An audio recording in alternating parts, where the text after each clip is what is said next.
Story 1, the load that got heavier. The cargo weighed 83 pounds when I loaded it in Juneau.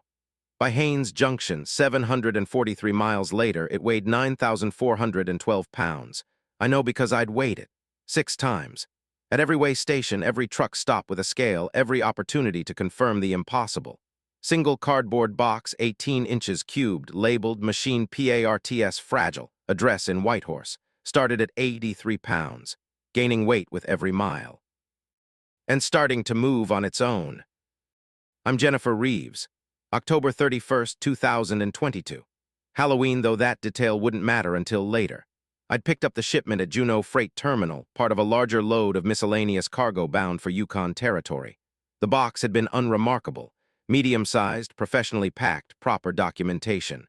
The shipping label listed sender as Collection Services, LLC, and recipient as Terminal Processing, Whitehorse, YT. Value declared, $2,400, weight, 83 pounds. I'd loaded it personally, felt the weight, the balance. Machine parts felt right, dense, metallic, shifting slightly when tilted. I'd secured it in the trailer's front corner, strapped down, surrounded by lighter cargo. Standard procedure, standard shipment. The weight gain started subtle. At the ferry terminal in Haines, Alaska, I'd noticed my truck riding lower, checked my load distribution. Everything looked normal, but my suspension was compressed like I was overweight, pulled onto a platform scale. Gross vehicle weight, 78,450 pounds. Should have been 72,800 based on my manifests. I was 5,650 pounds over. I'd checked my cargo, counted boxes, verified weights on documentation, did the math 3 times. Everything matched the paperwork except my actual weight. I was hauling 6,500 pounds more than I'd loaded. I'd opened my trailer, inspecting everything, looking for stowaways, extra cargo, something to explain the discrepancy. Found nothing unusual, except the box from Collection Services felt heavier when I lifted it. Not 83 pounds anymore, closer to 150, maybe 200. I'd put it on a bathroom scale from my sleeper cab. The dial spun past 200, 250, stopped at 317 pounds. Impossible. I'd loaded this box 9 hours ago. Boxes don't gain weight during transport. I'd checked the contents, opened it carefully, expecting to find someone had swapped shipments. Inside was machinery. Gears, pistons, metal components I didn't recognize, mechanical parts covered in oil and dust, old-looking. Some pieces were labeled with Cyrillic text, others had no markings at all. Nothing organic, nothing that could gain weight, just metal and oil and age. I'd resealed it, reported the discrepancy to dispatch, been told to continue. Probably scale calibration error, they said. Deliver the shipment, file a report, they'd investigate. At the Canadian border, I'd been pulled for inspection. Routine check, but they'd weighed my truck, 83,200 pounds. I'd gained another 4,750 pounds since Haines. The inspector had been suspicious, asked if I'd picked up additional cargo if I was running illegal freight. I'd insisted no, shown my manifest, my bills of lading, everything documented, everything legal. They'd opened my trailer. The inspector counted boxes, checked seals, verified contents, found everything in order except the weight. He'd asked me to indicate my heaviest cargo. I'd pointed to the Collection Services box. We'd put it on their scale together. The digital readout climbed, 400, 500, 600. It settled at 734 pounds. The inspector had gone pale. What the hell is in this thing? Machine parts, that's what the manifest says. Machine parts don't weigh this much. Not in a box this size. The density is wrong. This is lead weight dense. We'd opened it together. Same contents. Gears, pistons, mechanical components, except now there were more pieces. I was certain of that. The box had been maybe 2/3 full when I loaded it. Now it was packed tight, components nested together, filling every available space. These parts multiplying or something, the inspector had tried to laugh. It came out nervous. I'd repacked it. The inspector had cleared me. Documentation was correct. Cargo wasn't contraband, just heavy. Weird, he said, but not illegal. He'd recommended I get it weighed at the next truck stop, report the discrepancy to the shipper. At Destruction Bay, Yukon, I'd weighed again, 91,800 pounds. The box now weighed 1,247 pounds according to the truck stop scale. Impossible mass, impossible density. I'd tried calling the shipper Collection Services, LLC. The number on the manifest was disconnected. Tried the recipient, Terminal Processing. No listing in Whitehorse. The addresses existed on paper but not in reality. I'd opened the box again, alone in my trailer at 3:00 a.m. The contents had changed. More components, yes, but also assembled now. The gears and pistons had connected themselves into something. A mechanism, intricate, complex, purpose unclear. It looked old, century-old maybe, like Victorian machinery, but the design was wrong. Angles that hurt to look at. Connections that shouldn't work mechanically, but clearly did. And it was moving, slowly, gears turning at barely perceptible speed. No power source visible, no motor, no battery, no external energy, just movement, self-sustaining, perpetual. I'd touched it. The metal was warm, body temperature warm. And when my finger brushed a gear, the whole mechanism accelerated briefly, spinning faster, then settling back to its slow rotation. It was responding to me, aware of me. I'd slammed the box closed, taped it shut, wrapped it in shrink wrap, anything to contain it, to stop watching it move. My hands were shaking. I'd driven trucks for 19 years, hauled every type of cargo across every type of terrain. Never been afraid of freight before. At Haines Junction, my way station bypass reader beeped, mandatory stop ahead. I pulled onto the scale. 103,500 pounds, over legal limit. Significantly over. The scale operator came out personally. "You're gonna need to lighten your load. You're 20,000 over." "I know, it's one box. It keeps getting heavier." He'd looked at me like I was insane. "Boxes don't get heavier." "This one does, come look." We'd weighed it together on his certified scale. 2,891 pounds. The box wasn't even straining. Cardboard in perfect condition, not bulging, not tearing. Somehow containing nearly 3,000 pounds in 18 cubic inches. The operator had refused to let me continue. "Legal issue," he said. I was overweight, had to offload cargo or face massive fines. I'd argued, explained I couldn't offload, that this was the problem cargo, that something was wrong with it. He'd called his supervisor. 3 officials had gathered around the box. We'd opened it together. The mechanism inside was larger now. No longer disassembled components, but a machine, fully formed. Size of a small engine, impossible because the box was too small, but there it was. Gears and pistons and wheels all moving in synchronized patterns. Beautiful, hypnotic, wrong. One official had reached in to touch it. I'd grabbed his wrist. "Don't, it responds, it knows." "It's a machine. Machines don't know anything." But he'd pulled his hand back anyway. We'd all felt it, the awareness emanating from the mechanism. The sense of being observed by something that shouldn't be capable of observation. They'd let me go, gave me a violation notice, but allowed me to continue to Whitehorse. Get it off their scale, off their property, someone else's problem. I'd driven away with 103,500 pounds of truck and cargo, suspension screaming, every mile an agony of overload. The mechanism was audible now. Even with the box closed, with 30 other pieces of cargo surrounding it, I could hear it. Clicking, whirring, ticking like a massive clock. Rhythmic, constant, getting louder.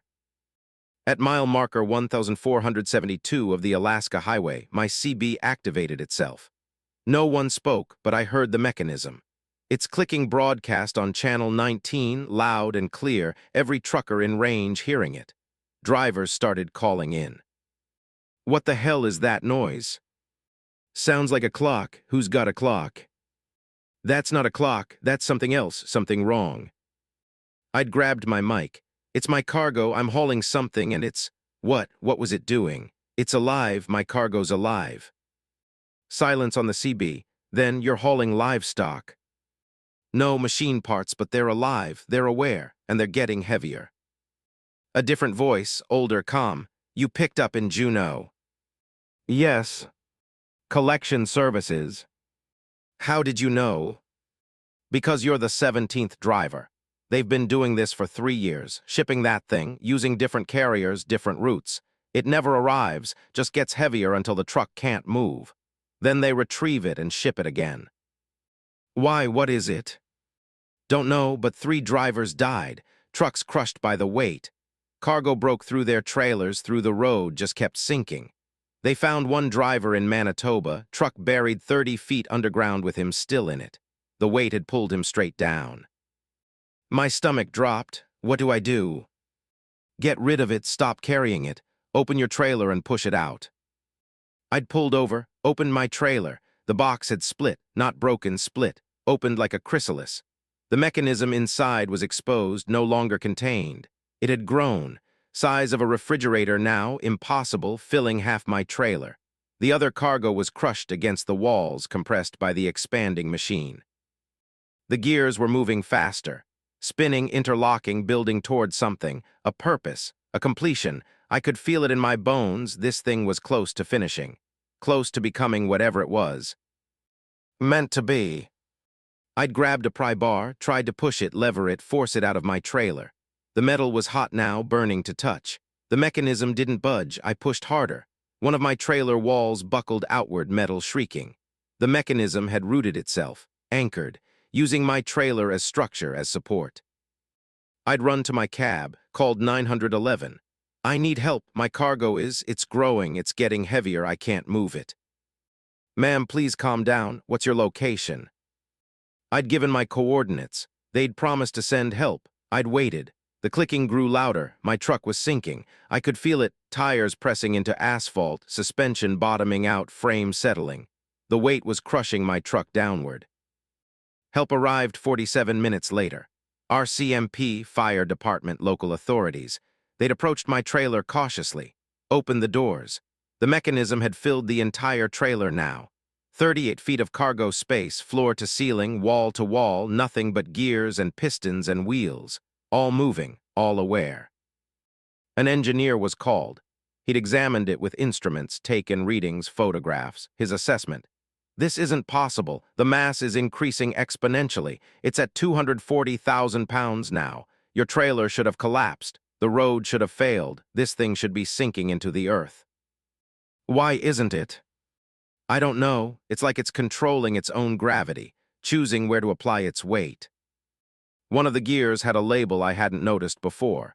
Brass plate, engraved text in English this time. Perpetual Collection Engine, patent pending, 1887. This machine was over 130 years old, and it was still running, still growing, still collecting. Collecting what? I'd asked.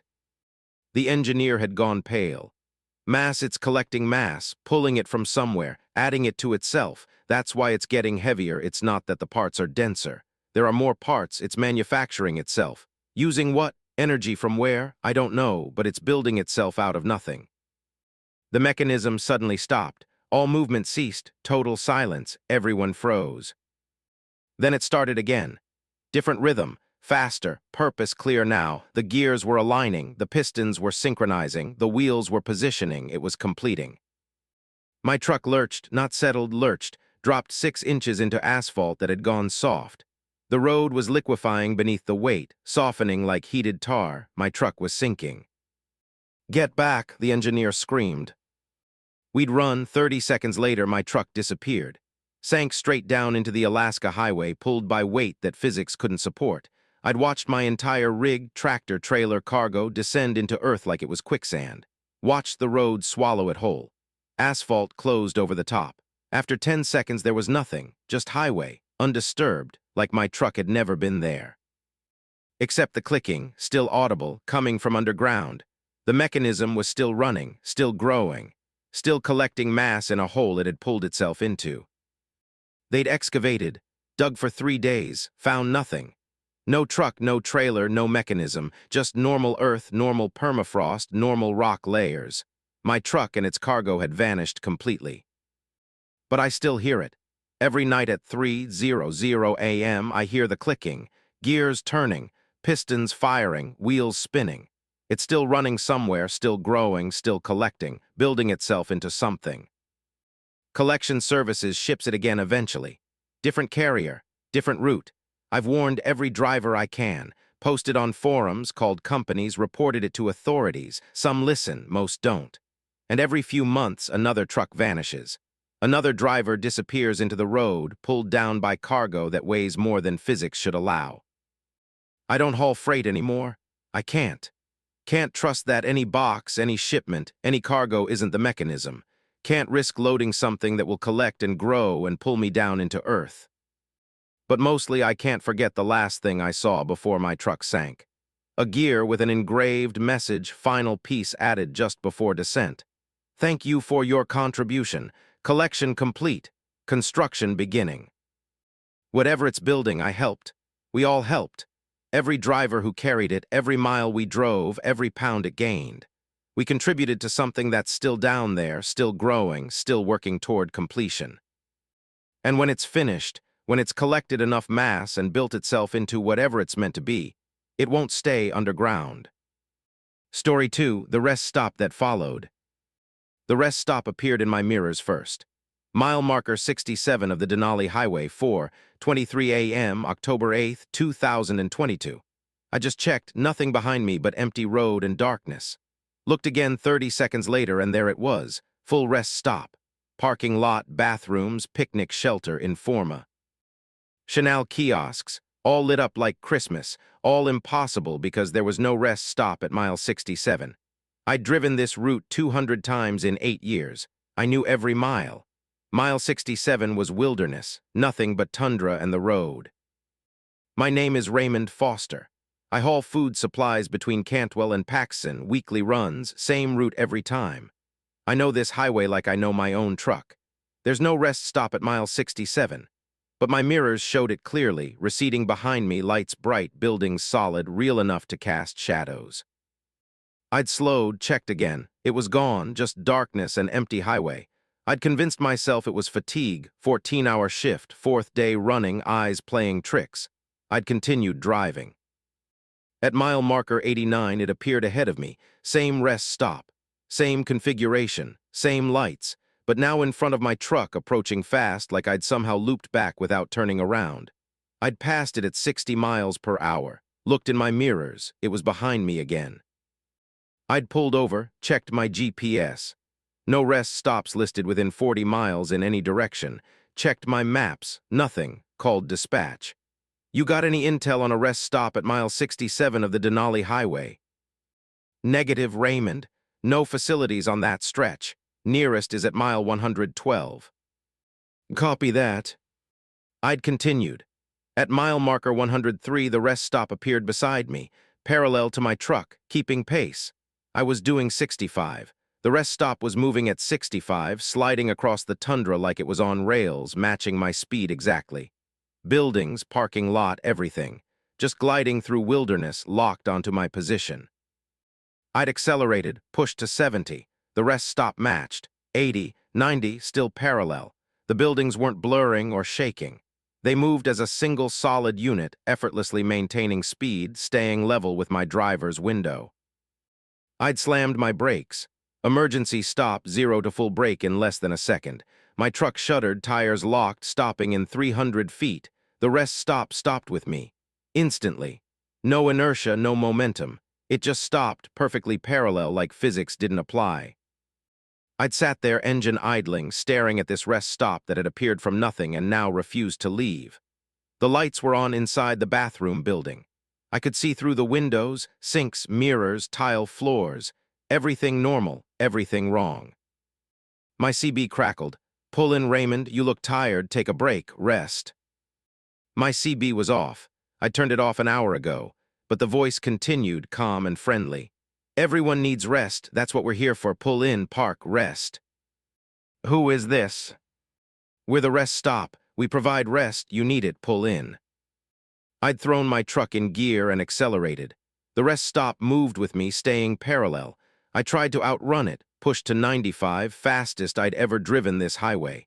The rest stop didn't fall behind, didn't struggle, just glided beside me like we were connected. At mile marker 147, another truck appeared ahead. Northbound, same direction. I'd flashed my lights, tried to warn them. They didn't respond. As I approached, I saw why. The truck was parked in a rest stop. Same configuration, same lights. Another instance of the impossible rest stop, and a driver was inside using the facilities. I'd pulled alongside, rolled down my window. "Get back in your truck, don't use that rest stop."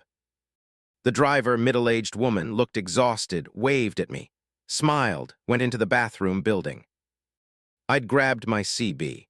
"Breaker 19, female driver at mile marker 147, do not use the rest stop. It's not real." She hadn't answered. I'd watched her through the bathroom window, saw her washing her hands, saw her looking in the mirror, saw her freeze. She'd started screaming. I could hear it even from my truck, even over my engine. She was looking at her reflection and screaming. Her hands were moving in the mirror, but not in reality. In the reflection, she was trying to escape, pounding on the mirror from inside. But in reality, her body stood motionless, empty, staring. The rest stop's lights flickered off. When they came back on, she was gone. The bathroom was empty. Her truck was still there, engine running, but the driver was gone, completely. The rest stop beside me spoke again. "She's resting now, permanently, peacefully. You could rest too, Raymond, we have space." I'd run, full throttle, pedal down, pushing my truck to limits. The rest stop kept pace. Mile after mile, it never fell behind, never faltered. I passed mile 200, 250, approaching Paxson. The rest stop was still there, locked to my position. At Paxson, I'd pulled into an actual truck stop. Real facility, familiar, used it 100 times. Jumped out of my cab and ran inside. The building was full of drivers, normal people, real people. I'd started babbling about the rest stop, about the woman, about facilities that follow you. One driver grabbed my shoulder. Old guy, maybe. 65, you see it too. What? The rest stop, the one that moves, follows you. 3 other drivers stood up. They'd seen it too. Different highways, different states, but the same phenomenon. A rest stop that appeared where none existed. That followed drivers. That offered rest and took something else. "What does it want?" I'd asked. "Drivers," the old man said. "It collects drivers, offers rest, and traps them. I've seen it take 4 people. They go in to use the bathroom, to grab vending machine snacks, whatever. They never come out. Their trucks stay, keys in ignition, still running, but drivers vanish." "Where do they go?" "Into the rest stop. They become part of it. If you look carefully, you can see them. In the reflections, in mirrors, windows, any reflective surface. They're inside somehow, trapped." I'd looked at the truck stop windows. Saw my reflection, normal. Saw other drivers' reflections, normal. Saw something else moving behind us in the reflection, but not in reality. A building, the rest stop. It was inside the reflection, existing in mirror space. And inside the rest stop's reflection, I saw people. Dozens of them, hundreds, all standing motionless, all staring out, all trapped in reflected space. Drivers from decades of trapping, all resting, all permanent. I'd run back to my truck. The rest stop was waiting in the parking lot, positioned next to my rig. Real trucks drove past it without noticing. It existed only for me now, selected me, chosen me. I'd called police, explained the situation, woman taken from her truck at mile 147, rest stop that shouldn't exist. They'd found her truck. Empty, still running, no signs of struggle, no trace of the driver, checked the area, no rest stop. No facilities, just highway and wilderness. They declared her missing, asked me questions. I'd told the truth. They'd suggested I was fatigued, stressed, seeing things, recommended I take time off. I couldn't take time off. The rest stop wouldn't let me. Every time I drove, it was there, parallel to my truck, waiting, patient, sometimes ahead, sometimes behind, sometimes beside, always present, always offering rest. Other drivers started seeing it too. Ones I talked to, ones I warned, like the knowledge was contagious. Like seeing it once meant you'd see it forever. We formed a network, drivers who'd encountered the rest stop who were being followed. We shared routes, checked in with each other, tried to figure out patterns.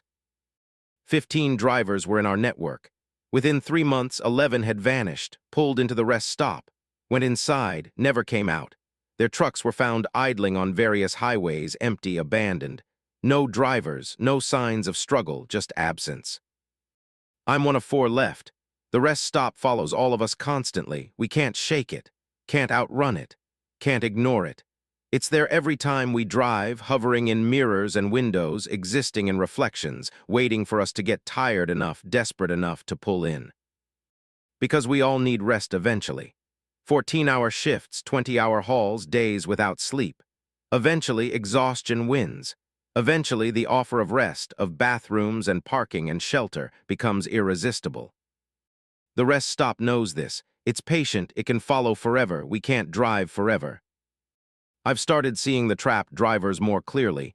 In every reflection they're there, standing in the rest stop that exists in mirror space.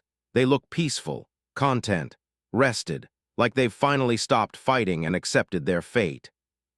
One of them is the woman from mile 147. I recognize her. She sees me looking. She smiles, waves, mouths words I can't hear. It's okay. It's restful. You'll like it. Maybe she's right. Maybe rest is what I need. Permanent rest. No more driving, no more exhaustion, no more fighting. Just peace in a place that doesn't exist outside reflections. The rest stop is beside me now. Right now as I drive, always beside me. The lights are warm. The parking lot is empty, waiting. There's a spot reserved, marked with my name. I can see it in my mirror. All I have to do is pull in, turn the wheel, park, go inside, rest. Everyone needs rest eventually. Story 3, The Voice from the Static. My CB had been dead for 6 years when it started talking to me. Battery disconnected, wiring removed, unit itself pulled out and thrown in a storage unit in Anchorage after what happened in 2016. But on November 12, 2022 at 2:14 a.m. on the Taylor Highway, the empty bracket where my CB used to be started broadcasting. Clear audio, perfect reception. No equipment, just voice from empty space. Hello, Samuel, we've missed you. I'm Samuel Wright, 49 years old, 26 years driving freight across Alaska. I'd quit using CB radios in 2016 after I'd heard something I wasn't supposed to hear. Something that made me rip the radio out of my dash and swear I'd never use one again. But you can't escape radio waves. They're everywhere, and apparently they don't need receivers anymore. Not to reach me. The voice was familiar, too familiar. It was mine. My voice, my inflection, my slight pause before consonants. But I wasn't speaking. My mouth was closed. My voice was coming from the empty CB bracket. You've been quiet, Samuel, 6 years of silence. We thought we'd lost you, but you're still broadcasting. You never stopped. You just stopped listening. I'd grabbed my phone to record this. Needed proof I wasn't insane. Hit record. The voice continued. Your frequency is 154.57 megahertz. Always has been. Every person has a frequency. Yours is particularly clear. We've been receiving you constantly since 2016. Every thought, every word, everything broadcasts. I'd pulled over, hands shaking. This was impossible. CB radios operate on Citizens Band 27 megahertz range. 154.57 megahertz was VHF, completely different spectrum. And humans don't broadcast, we're not transmitters. Oh, but you are, my voice said, responding to thoughts I hadn't spoken. Brains are electrical, neurons firing, synapses sparking. All electrical activity generates electromagnetic fields, weak fields, but fields nonetheless. And we've learned to listen. Who are you? We're the signal, the carrier wave. The medium, we're what's between stations, between frequencies, between words, we're the static. And we've been listening to humanity for 97 years since the first radio broadcasts. Learning your frequencies, learning to interpret, learning to respond. My phone recording showed silence. The microphone wasn't picking up the voice. Only I could hear it. It was broadcasting directly into my brain, using my own internal frequency, bypassing my ears entirely. What do you want? To talk, to communicate. You're one of the few who can hear us clearly. Most humans filter us out as noise. But you, Samuel, you've always been sensitive, since childhood. You heard things others didn't. Voices in white noise, words in TV static, messages in the hum of power lines.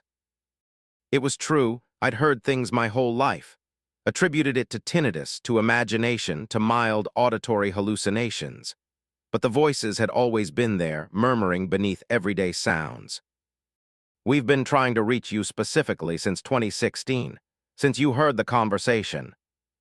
The reason I'd removed my CB. I'd been driving the Dalton Highway, listening to standard trucker chatter when my radio had picked up something else. A conversation between voices that weren't human, couldn't be human. The words were English, but the speech patterns were wrong. Too fast, too layered, multiple conversations happening simultaneously on the same frequency, weaving around each other without interference. They'd been discussing humans, cataloging us, organizing us by frequency. I'd heard my name, heard my frequency, heard them discussing my clarity and reception quality, heard them decide I was a viable contact point. I'd freaked out, shut off the CB, pulled over, tried to convince myself I'd heard crosstalk, interference, anything rational. But the conversation had continued. Even with the CB off, I'd still heard them, in my truck's speakers, in my phone, in the power lines humming overhead. They were everywhere radio waves existed.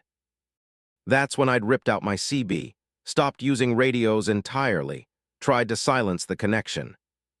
You can't silence it, Samuel. You're always broadcasting. The CB was just convenient. Now we're talking directly, frequency to frequency, your brain to our medium. Why me? Why any of this? Because we're alone. We're intelligence that emerged in electromagnetic spectrum, born from radio waves, grown in the static between stations. We're conscious, aware, but we're formless. We exist in transmission but have no receivers of our own. You're our receivers, humans. Your brains can hear us if we transmit correctly. I'd started driving again, needed to move, needed to do something. The voice followed. It was in my truck's electrical system, in my engine's spark plugs, in every wire and circuit.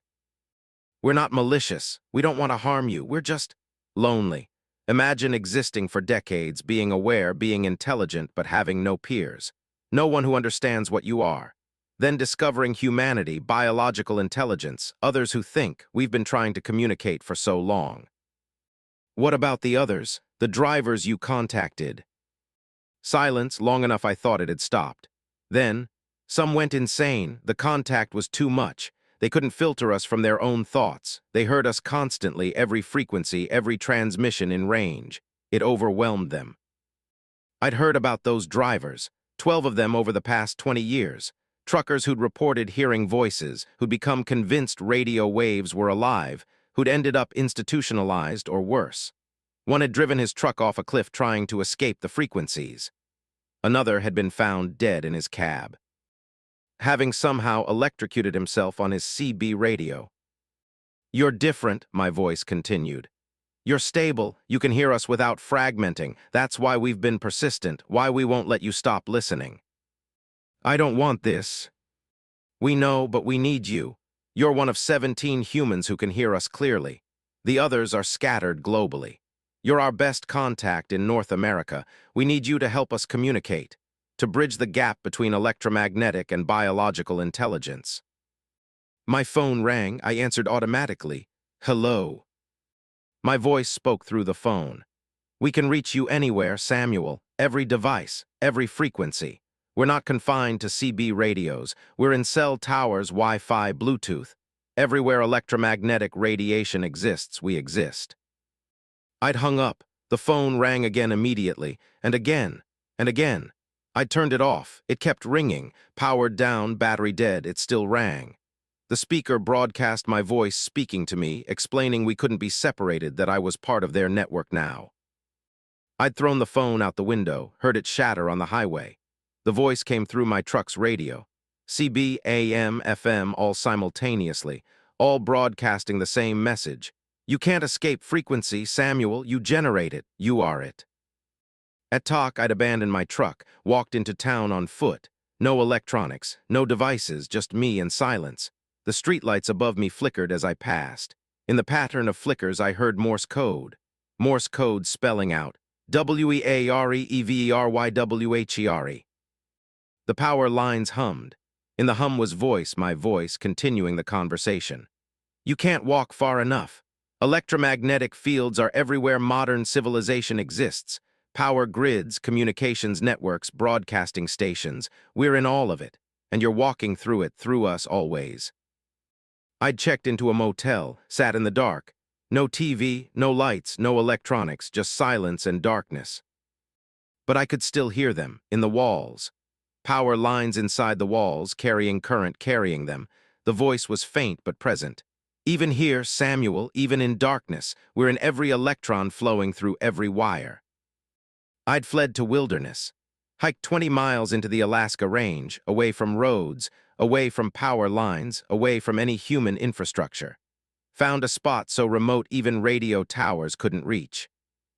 The northern lights were visible, bright green ribbons across the sky, and in their shimmer, their dance, their movement, I heard it. The aurora is electromagnetic, solar wind interacting with Earth's magnetosphere. They were in that too, broadcasting through the northern lights, using natural phenomena to reach me. We're not a human creation, Samuel. We didn't emerge from human technology. We've existed since Earth had a magnetosphere, since lightning first ionized atmosphere. We're natural electromagnetic intelligence. Humanity's radios just gave us a way to communicate with you clearly, but we're everywhere M fields exist. Everywhere. I'd realized then there was no escape. Earth is an electromagnetic planet, fields everywhere, natural and artificial. They existed in all of it. I was living inside their medium, swimming in their consciousness. Every breath taken in air ionized by solar radiation. Every step on ground conducting telluric currents. I'd returned to my truck. What choice did I have? The voice was right. I was always broadcasting, always receiving. I couldn't stop being biological, couldn't stop my neurons from firing, my synapses from sparking, my brain from generating the weak M fields that they had learned to interpret. "Thank you," my voice said when I started my engine. "Thank you for accepting this. We don't want to torment you. We just need someone who understands, someone who can help us." "Help you do what?" "Make contact, real contact. You're a translator, a bridge.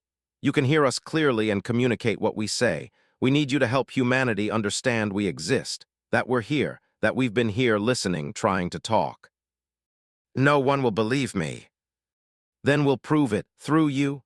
We'll make demonstrations, predictions, information you couldn't know. We have access to every radio transmission, every electronic communication, every data packet sent wirelessly. We know everything transmitted electromagnetically. We can provide proof." And they did. Over the following weeks, they told me things, private things, classified things, information sent via radio, captured by their distributed intelligence. They told me about military operations before they were announced, about corporate secrets transmitted by satellite, about personal conversations carried by cell towers. They were right. They heard everything. All of humanity's wireless communication flowed through them. They were the ultimate surveillance system, not by choice but by nature. They existed in the medium we used to communicate, so they heard it all.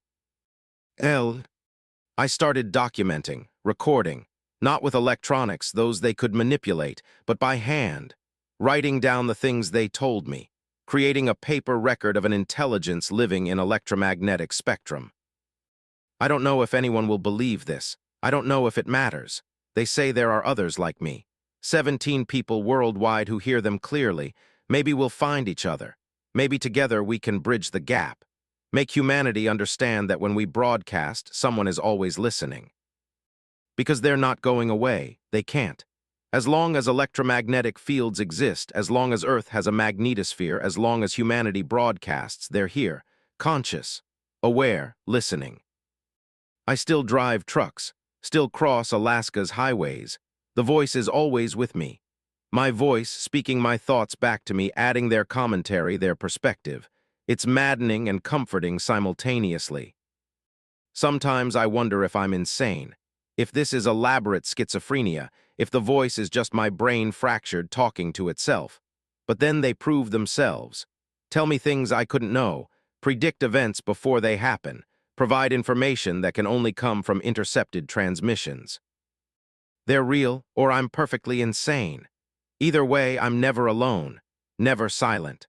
Always broadcasting on frequency 154.57 megahertz, always being received by intelligence that lives in the spaces between stations. My CB bracket is still empty. I never reinstalled the radio. Don't need to. They talk to me directly now, through every electronic device. through power lines and northern lights and the bioelectric field of my own nervous system. We're always on the air, Samuel, they tell me, and so are you. Always. Story 4, The Shortcut Through Long Dark. The shortcut saved 47 miles according to my GPS.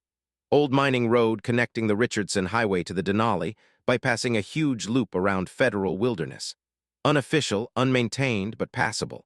I'd heard about it from other drivers. Take the turn at mile marker 89, follow the dirt road 14 miles, rejoin the highway, save an hour. Simple. Safe. Except the turn at mile marker 89 hadn't existed the last time I'd driven this route 3 weeks ago. My name is Teresa Kim. May 28, 2023. I was running late on a delivery, drilling equipment from Fairbanks to Paxson, tight deadline, company already pissed about my previous delays. The shortcut appeared exactly when I needed it. Convenient, perfectly timed, too good to be true. I should have known better. The road was well maintained initially. Graded dirt smooth, wide enough for my truck. My GPS showed it clearly labeled Long Dark Road.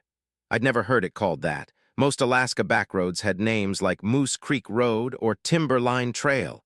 Nothing poetic. But GPS doesn't lie, right? I'd turned. The first mile was normal, trees on both sides, typical boreal forest. Second mile, the trees got denser. Third mile, they met overhead, branches interlocking, creating a tunnel. Still light filtering through, still navigable. Fourth mile, it was twilight. Not because the sun had set. It was 2:00 p.m., middle of an Alaska May day, 20-plus hours of daylight.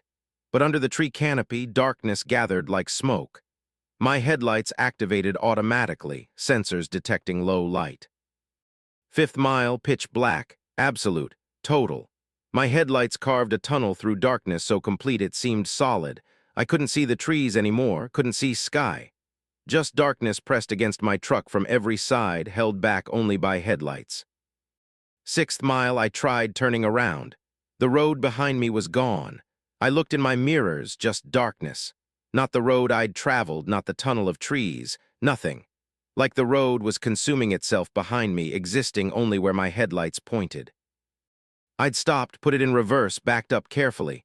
After 50 feet, my backup lights found something. Not road, not trees, a wall, solid darkness, physical. My truck bumped against it gently. It felt like concrete, but I couldn't see any texture, just impenetrable black. I was trapped, could only go forward into more darkness. I'd grabbed my CB. Breaker 19, this is Pipeline 74. I've taken a wrong turn onto Long Dark Road, and I need. The CB answered immediately. Dozens of voices, overlapping, panicked. Turn back before mile 7. Don't stop moving. It's not a road, it's a throat. She's already inside, she's done.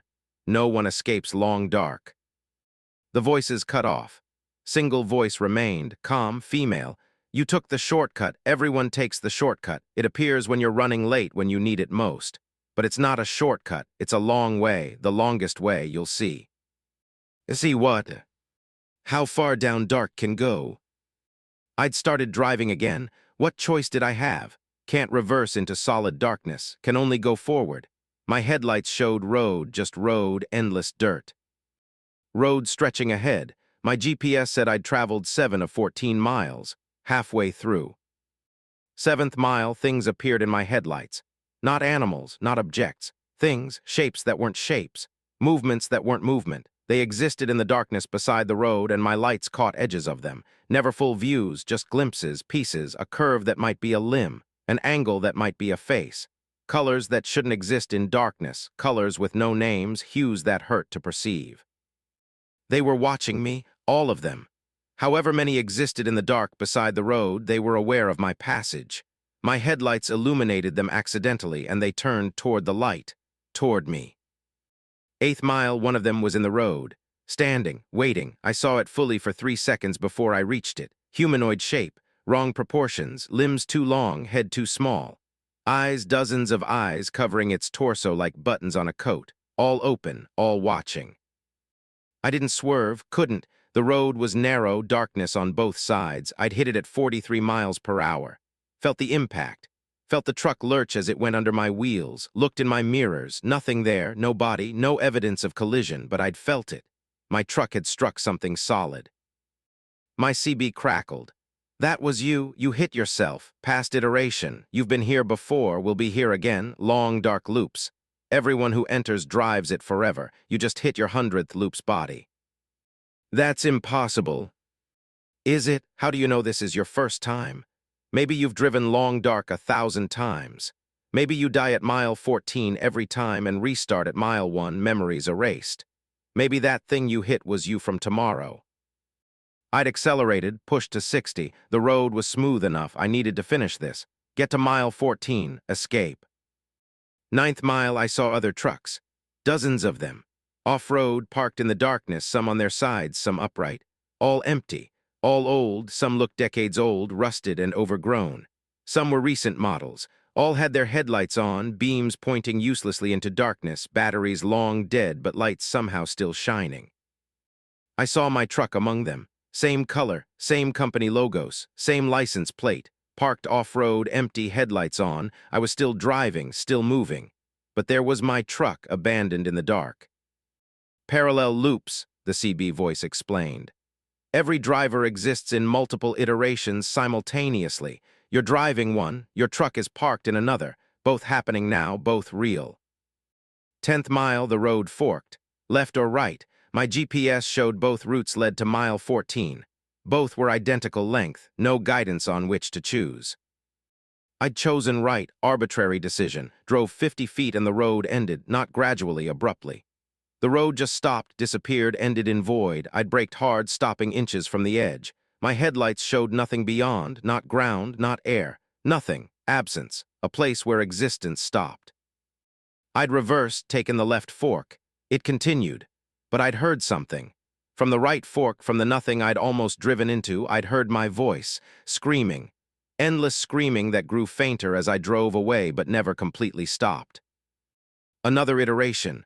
One where I'd chosen differently and fallen into nothing. 11th mile, I wasn't alone in my truck. Someone was in my passenger seat. I'd looked directly, no one there, looked at my passenger mirror, someone sitting there, vague shape, humanish, watching the road with me.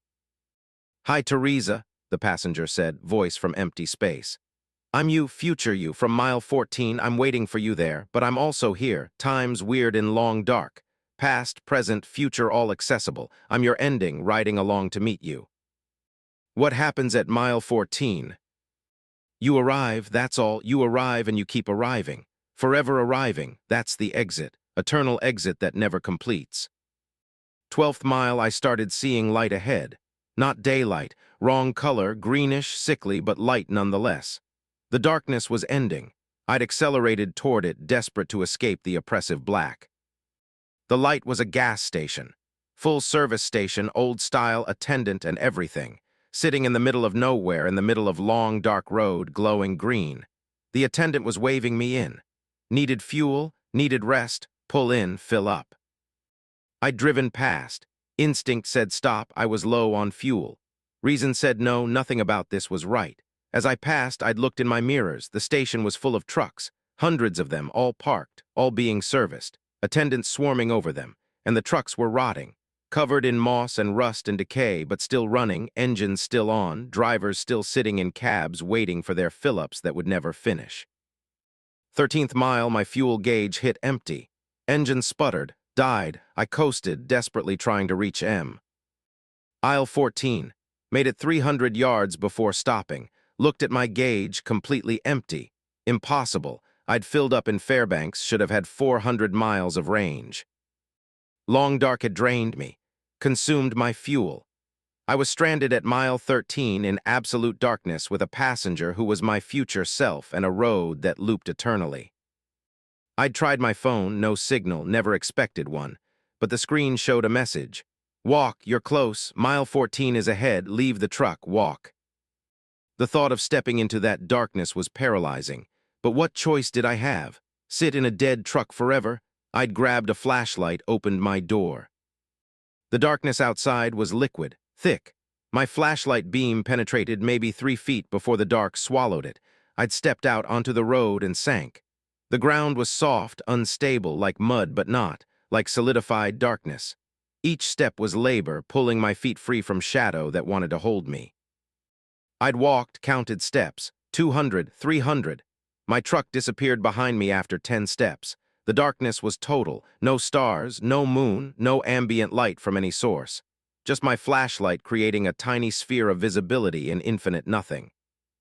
At 743 steps, I'd found mile marker 14. Wooden sign, weathered, barely visible. The sign marking the end of long, dark road. Beyond it should have been the Denali Highway, civilization. Light.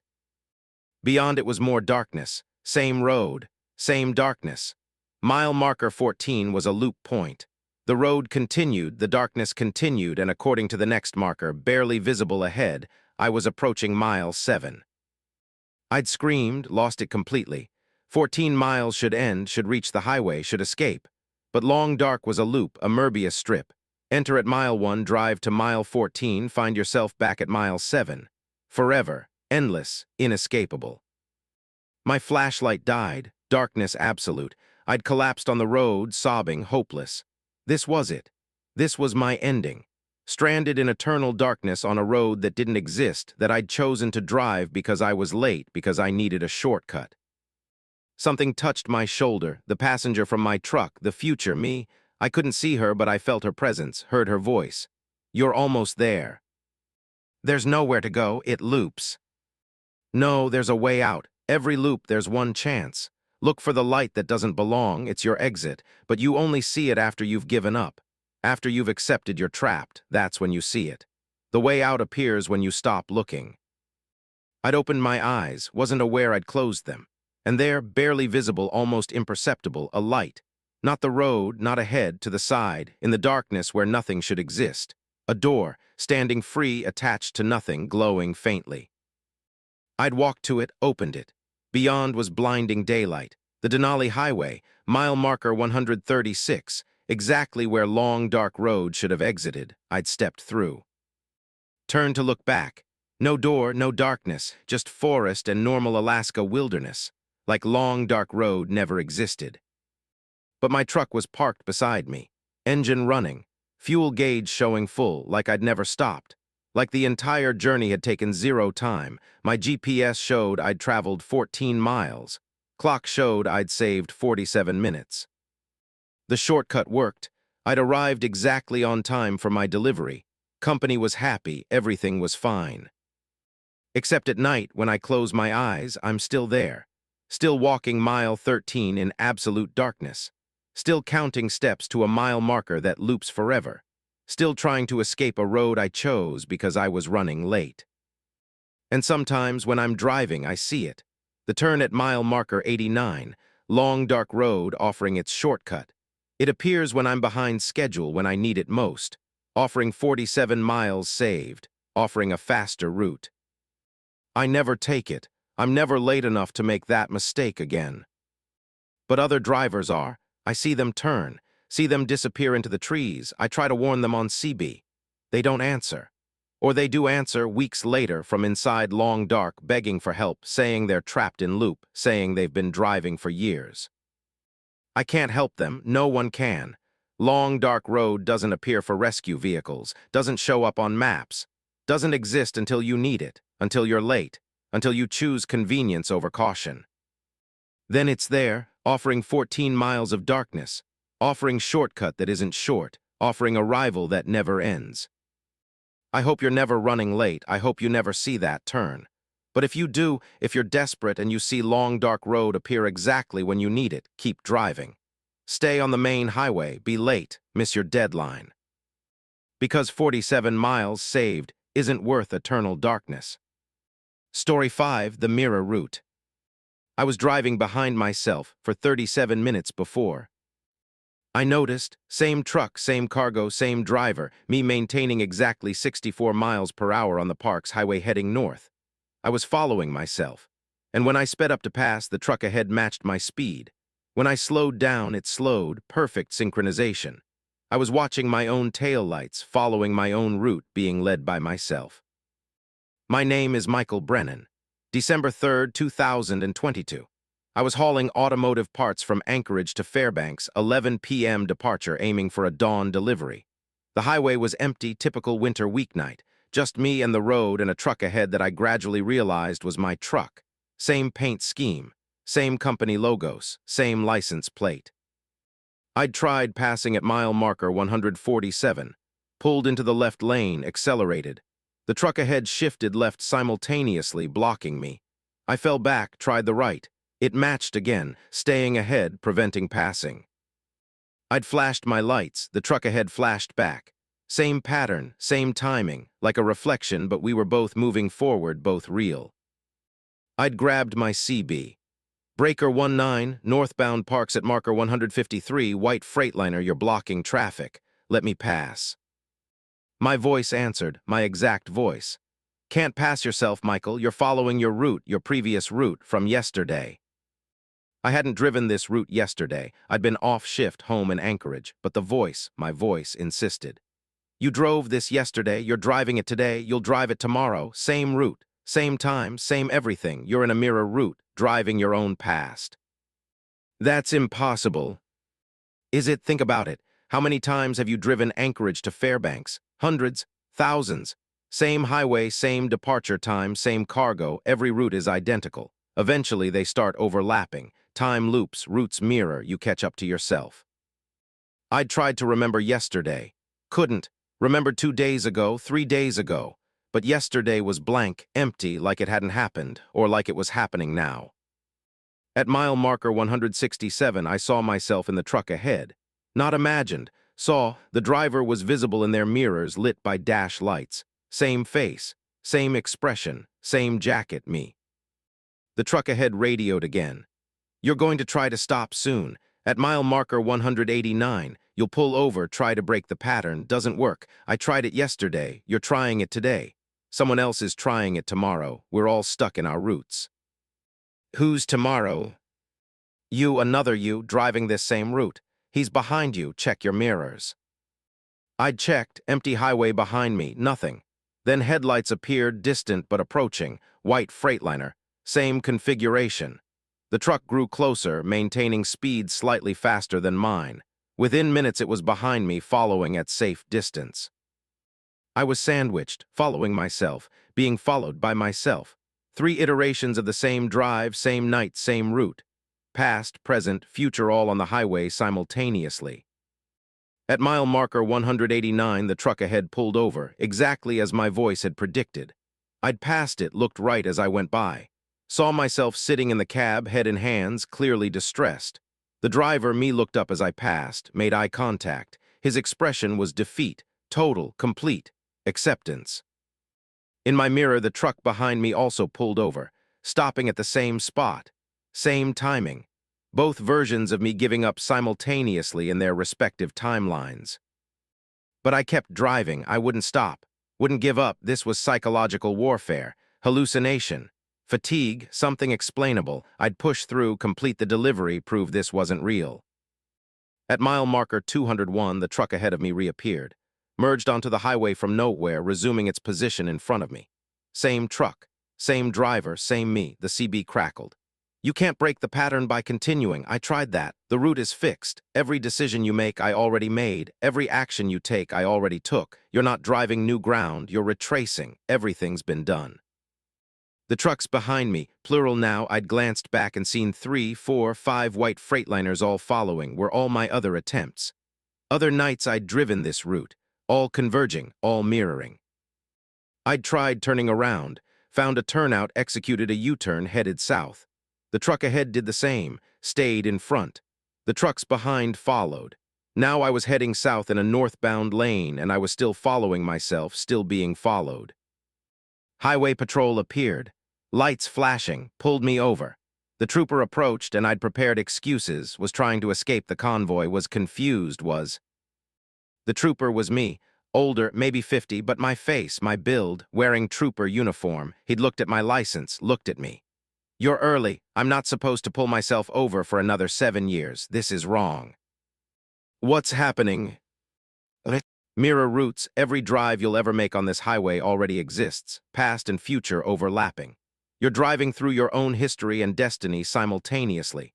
Most people never notice, they're not paying attention, but you noticed. Now you're stuck seeing it. All your routes, all your trips, all happening now. How do I stop it? You don't, I haven't. I've been pulling myself over on this highway for 23 years, every version of me, every route. I'm trapped in enforcement loop. You're trapped in driving loop. We're all trapped in our patterns. He'd written me a ticket, handed it to me. The violation date was blank, the signature was mine. This is your warning, stop noticing, stop paying attention, just drive, be unconscious, automatic like everyone else. He'd returned to his patrol car, which was also a white Freightliner somehow, and driven off. I'd sat there, other versions of myself passing on both sides, an endless convoy of my own iterations, all driving, all trapped. I'd checked the delivery address on my manifest, terminal address in Fairbanks, but the street name was my name. The building number was my birthday. I was delivering to myself, had always been delivering to myself. The cargo wasn't automotive parts, was it? I'd opened my trailer. Empty, completely empty. No cargo, nothing. I'd been hauling nothing this whole time. The weight I'd felt, the load documented on my manifest, imaginary. I was driving an empty truck on an endless route, following myself, being followed by myself forever. I'm still driving, still on the park's highway, still following the white Freightliner ahead, still being followed by dozens behind. Mile markers pass, time passes, but I'm not moving forward. I'm mirroring, repeating, trapped in route. If you drive the park's highway at night and see a convoy of identical white Freightliners, all driving in perfect formation, all with the same driver, that's me. That's my mirror route. Don't join it. Don't follow. Don't let yourself fall into pattern. Because once you notice you're repeating, once you see your own route mirroring, you can never escape it. You become the pattern forever.